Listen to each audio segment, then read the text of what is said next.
Welcome to Life is for Living. I'm your host, Polly Buckley, and I'm here with David J. Riddell from the Living Wisdom School. David, welcome. Thank you. Good to be here. Fusions of the mind.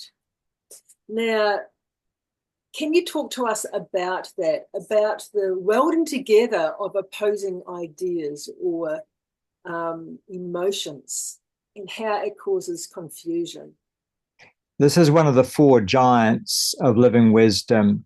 There are four concepts that dwarf all other psychological concepts in my psychology. This is one of them. Fusions of the mind are not two minds stuck together, but they are either two experiences, emotions stuck together, or they're two concepts stuck together. So it's much easier to give examples than start straight into an explanation. But let's understand that learning comes by making connections. Are we agreed on that? Mm-hmm. And so we learn one thing and then we learn another.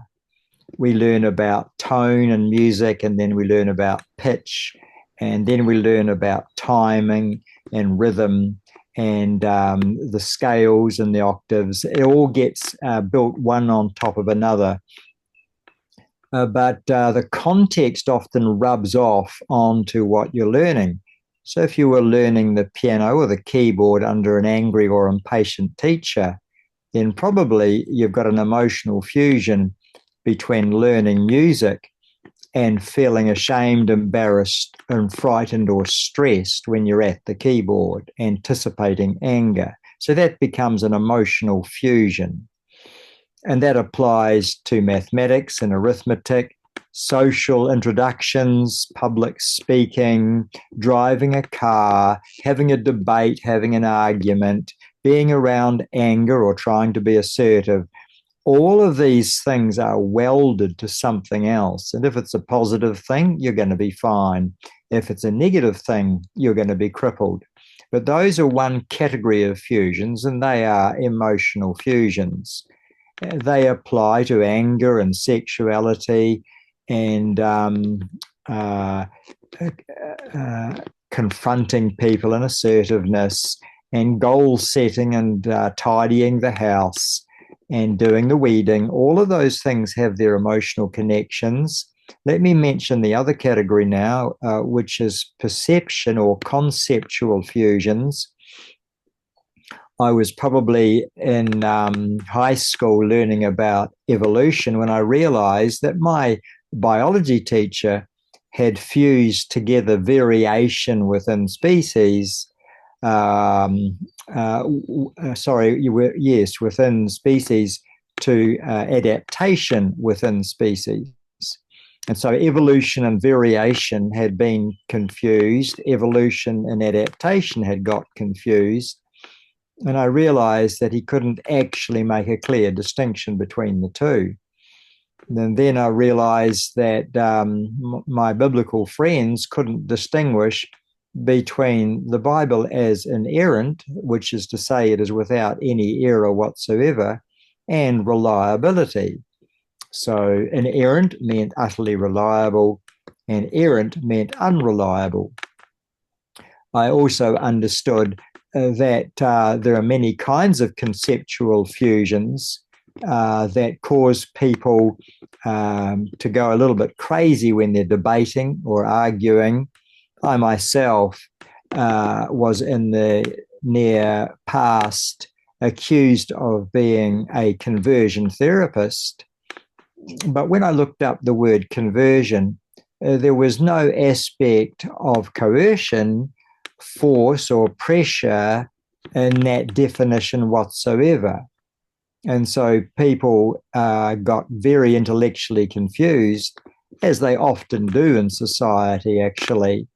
We use language to help us to make distinctions, but if you're pretty much illiterate, you won't make those necessary distinctions. And so people did not make the distinction between coercion and conversion.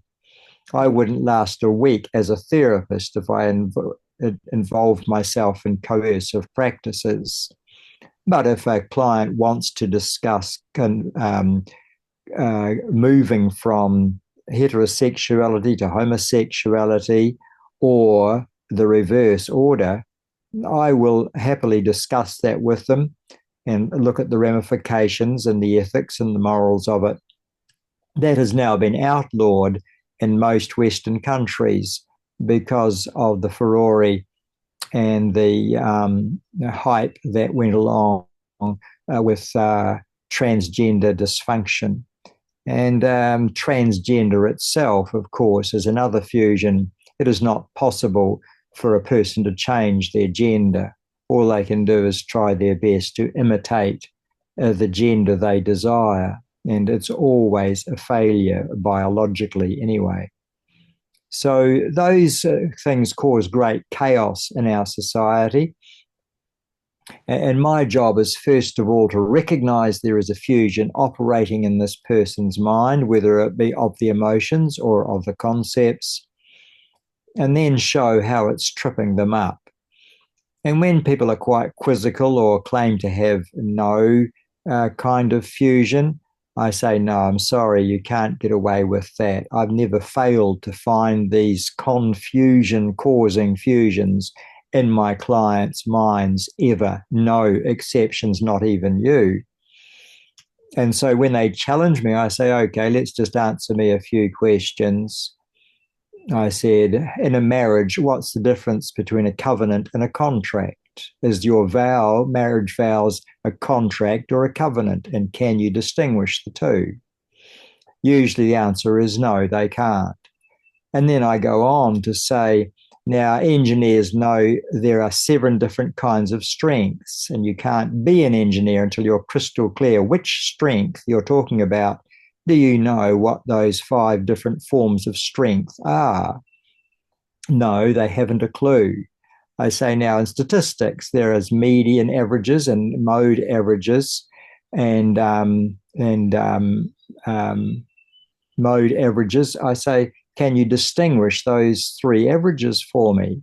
Because if not, you'll be dangerous with statistics. Mm. And so by this time, I think they've got the point. No, they are subject to fusions of the mind. And as a result, many men destroy marriages because they have fused being reminded with being dominated, nagged, interrogated, or dominated. Mm-hmm. And there are many women who destroy marriages by fusing their emotions with reality and cannot distinguish between the two. And that's generally how men and women destroy marriages in their own generic way. Mm-hmm. Men destroy marriages by their fear of being tied to a post and interpreting every command, instruction, direction, hint, suggestion, or repeated reminder as getting tied to a post. Mm-hmm.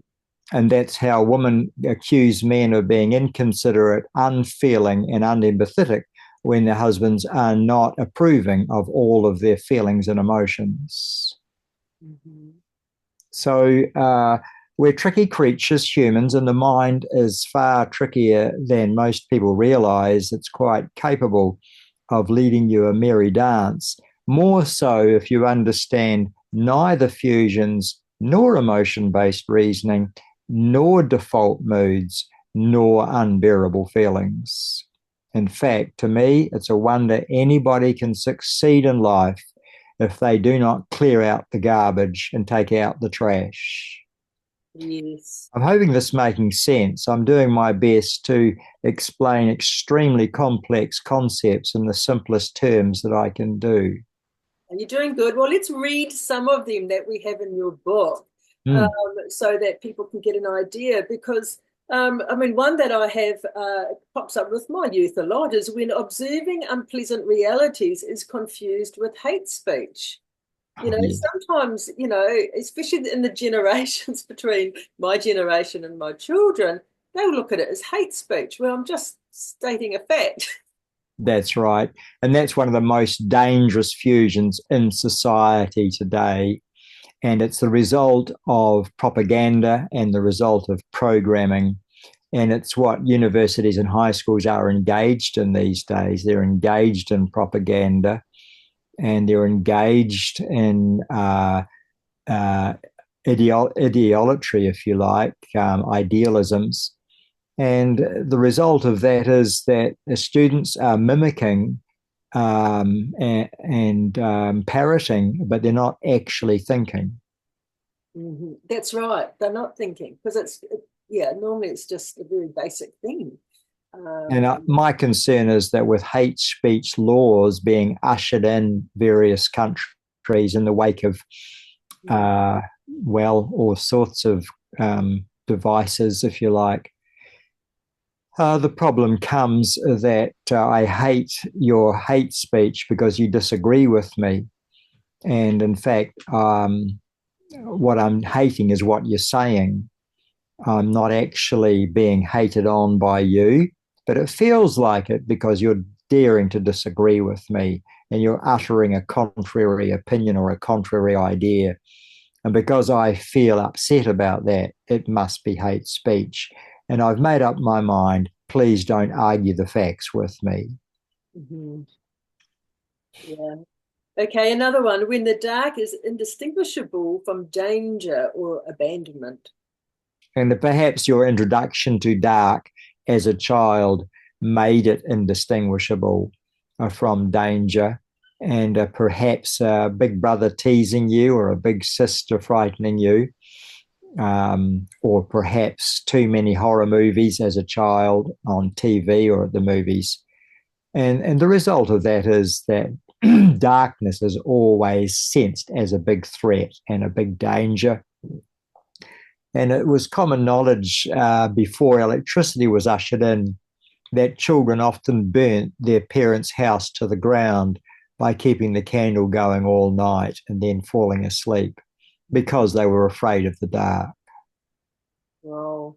And my mother told me that back in her day, it wasn't unusual for houses to get burnt down because of that very reason. Interesting. Mm.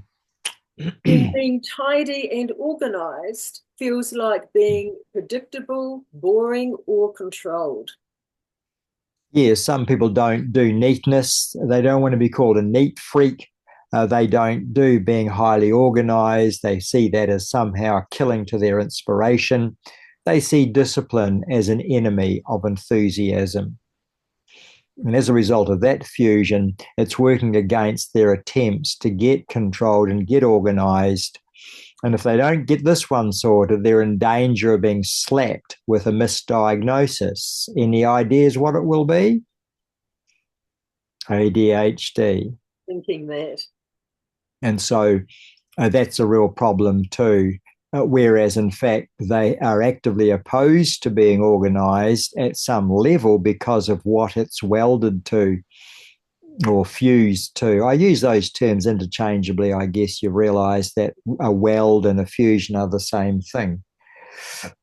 But the engineers do love the word welded. Yeah. But fusions cause confusions. And when a child has fused being subjugated to keeping everything shipshape and tidy, they'll often work against it to sabotage it. Mm. Okay, when lust is confused with love and predated is confused with pursued. Yeah, some people have to be taught that lust and love are not the same thing. They have to be taught that chemistry and love are not the same thing. They have to learn to distinguish erotic desire from love. And in that case, often the wife or the woman in the partnership feels like the bone around a dog that's always hungry. And it can actually kill love if the male doesn't distinguish between lust and affection, for example. So a man must understand that wanting her is not the same as caring for her, looking after her, and showing affection. Mm-hmm. Right. When being refused no feels just like despair or powerlessness. Yes, well, that was one I have personal experience of being a solo mother. My mother predictably said no to my ventures and my propositions and my hopes and my expectations and my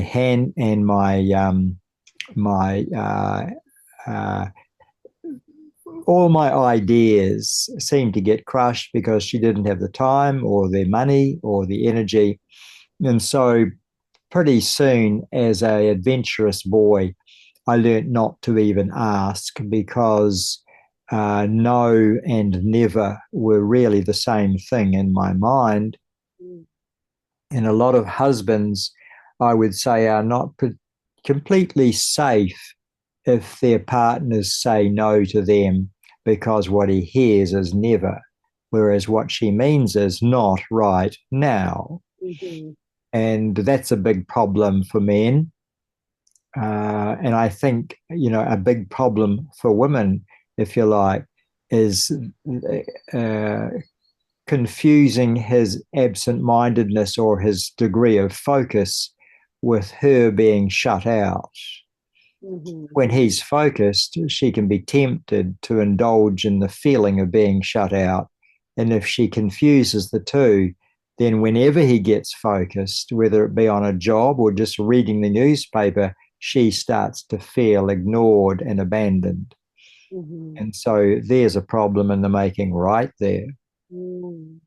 Just not communicating, though, is it? Or understanding each other. Well, it's assuming, of course, once again, that my feelings couldn't lie to me. Yeah. And as women, we have, sharper feelings, I suppose, than men. And we need to really realize this, that our feelings do lie to us. It's not always as we think or as we feel. But if your feelings are your reality, then you're going to feel aggrieved and insulted if somebody questions your feelings. Unless you're able to stand back and think, okay, let's think about that. That's right. Yeah, okay. When guilt can only mean total condemnation and self-hatred.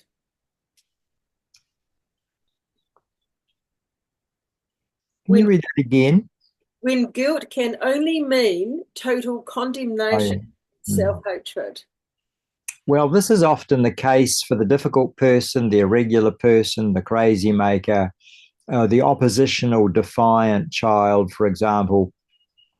For them, they are so allergic to feeling guilty, they're so allergic to feeling in the wrong or to feeling mistaken, that they're a bit like a tractor with no reverse. They can only charge forward and they can't back up.